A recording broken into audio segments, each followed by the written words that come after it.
अब बड़ी बात यह है कि एक तरफ खमनेई को अमेरिका रोक रहा है कि नेतन्याहू मारने ना पाए, लेकिन नेतन्याहू कह रहे हैं कि खमनेई तो मारना चाहते हैं ट्रंप को, यानी ईरान का टारगेट नंबर 1 अमेरिका है और टारगेट नंबर 2 नेतन्याहू है, यानी ईरान पहले ट्रंप को मारेगा। अगली तस्वीर दिखाऊं, आज अमेरिकी दूतावास पर हमला हुआ है। इजराइल में जो अमेरिकी दूतावास है उस पर आकर मिसाइल गिरी है, उसकी तस्वीर आप देख रहे हैं।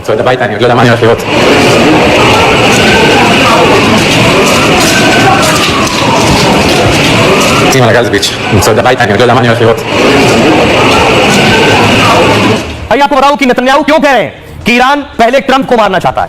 क्यों ट्रंप को मारना चाहता है, इसमें कितनी सच्चाई है? ट्रंप पर पहली बार नहीं, इससे पहले भी 2 बार हमले हो चुके हैं। जंग के बीच नेतन्याहू ने बड़ा दावा किया है, कहा ईरान ट्रंप को मारना चाहता है। ट्रंप ताकतवर लीडर है, कड़े फैसले करते हैं, वो कभी कमजोर सौदेबाजी का रास्ता नहीं अपनाते हैं। ईरान परमाणु कार्यक्रम के लिए उन्हें खतरा मानता है, इसलिए ट्रंप ईरान के लिए दुश्मन नंबर 1 है। ईरान उनकी हत्या की साजिश रच रहा है और प्रॉक्सी तरीके से 2 बार हमले की कोशिश भी कर चुका है ट्रंप पर। यानी ट्रंप पर जो पहले हमला हुआ, नेतन्याहू का इशारा, वो हमला ईरान ने करवाया। नेतन्याहू खुद को ट्रंप का जूनियर पार्टनर बताते हैं। जानकार नेतन्याहू के इस बयान को बड़ी रणनीति बता रहे हैं। दरअसल अमेरिका ने सीधे जंग में उतरने से इंकार कर दिया। उसने कहा कभी ये नहीं कहा कि ईरान पर वो हमला करेगा। ट्रंप ने हमले रोकने और परमाणु समझौते पर दबाव डाला था। वहीं ईरान ने भी अमेरिका के खिलाफ बयान तो दिया, लेकिन अमेरिका तो सीधे टारगेट करने से बचता है। मिडिल ईस्ट में इराक से सीरिया तक कई यूएस बेस भी हैं, लेकिन ईरान ने किसी अमेरिकी बेस पर हमला नहीं किया है। ना ही ईरान या हुतियों ने उसके जहाज को टारगेट किया है। मतलब जंग में अमेरिका और ईरान आमने सामने आने से बच रहे हैं, जबकि नेतन्याहू चाहते हैं कि जंग में अमेरिका सीधे शामिल। माना जा रहा है कि दुश्मन, ईरान का दुश्मन नंबर 1 कहकर वो उकसा रहे हैं। क्या नेतन्याहू की कोशिश है कि ट्रंप को आक्रामक बयान दे, उकसावे के बाद ईरान अमेरिका पर हमला करे और इसके बाद अमेरिका जंग में सीधे उतर आए, ताकि ईरान की हार और परमाणु प्लान खत्म होना तय हो जाए? कैसा मुमकिन है? सुनिए जरा एक्सपर्ट राजन कोचर साहब क्या कह रहे हैं इस पे। जंग में हमने देखा है कि एक स्ट्रेटजी इस्तेमाल की जाती है टॉप लीडर्स को असैसिनेट करके। हमने कई बार ये देखा है कि हिजबुल्लाह के जब लीडर्स को खत्म किया था नेतन्याहू ने, तो इस टाइप की स्ट्रेटजी होती है कि एक देश का जो टॉप लीडरशिप है हम उसको खत्म करें, सो दैट नया वाला जो लीडर है वो शायद पॉलिसी जो है उसकी बदले। और इसीलिए हम देखते हैं कि इस टाइप के एलिगेशन नेतन्याहू ने ईरान के अगेंस्ट लगाई है कि ट्रंप को असैसिनेट करने का प्लान था। 2 बार आप जानते हैं कि ट्रंप के ऊपर हमला हुआ था और दोनों बार वो नाकाम हुआ था। तो कोई ऐसा पुख्ता सबूत नहीं है आज की डेट में इसको ईरान के साथ लिंक करने के लिए।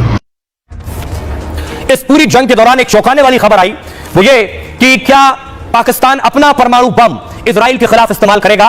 पाकिस्तान और ईरान करीबी दोस्त है, पाकिस्तान ऐसा दावा करता है, लेकिन क्या वो नेतन्याहू पर परमाणु बम दागेंगे? अगली तस्वीर दिखाओ। पाकिस्तान अपनी परमाणु मिसाइलों की शेखी पहले भी भगाता रहा है, लेकिन क्या पाकिस्तान के बस की बात है कि वो इजराइल पर परमाणु बम मार दे? और सिर्फ इसलिए क्योंकि ईरान और इजराइल के बीच जंग चल रही है। यह दावा किसी और ने नहीं, खुद ईरान ने किया। ईरान के कमांडर ने पाकिस्तान को लेकर यह दावा किया, कहा इजराइल ने परमाणु हमला किया तो पाक परमाणु बम से जवाब देगा इजराइल को। पाकिस्तान के पास करीब 170 परमाणु हथियार होने का दावा है। जंग में पाकिस्तान ने ईरान के खुले समर्थन का ऐलान किया था। दावा है कि पाक बैलिस्टिक मिसाइल भी ईरान को दे रहा है। रक्षा मंत्री ख्वाजा ने मुस्लिम देशों से एकजुट होने की अपील की थी, लेकिन पाक ने ईरान के परमाणु अटैक वाला दावा खुद नकार दिया है, शाम तक डर के मारे। पाकिस्तान के विदेश मंत्री ने ईरान का विरोध जताया और उन्होंने कहा कि पाकिस्तान ने परमाणु हमले की कोई बात नहीं की। भारत के खिलाफ समर्थन के लिए पाक ईरान की मदद कर रहा है, लेकिन परमाणु मदद से उसे अमेरिका से झटका मिल सकता है और पाक पर परमाणु हथियार खोने का भी संकट मंडरा सकता है। सुनिए जरा, ये कह तो दिया खुद ईरान ने, लेकिन पाकिस्तान ने झुठला दिया। सुनिए। मैं समझता हूं कि ये एक ऐसा इनिशिएटिव की जरूरत है इस वक्त जिससे आलमी इस्लाम का इत्तेहाद नजर आए और इजराइल के साथ जहां जहां भी इस्लामी दुनिया में ताल्लुकात हैं उनको मुनक़ता होना चाहिए। बच्चों के कातिल, ख्वातीन के कातिल, फलस्तीन की तबाही के जिम्मेदार, उनके हाथ खून में, मुसलमानों के खून में रखे हुए हैं, फलस्तीनियों के खून में रखे हुए हैं।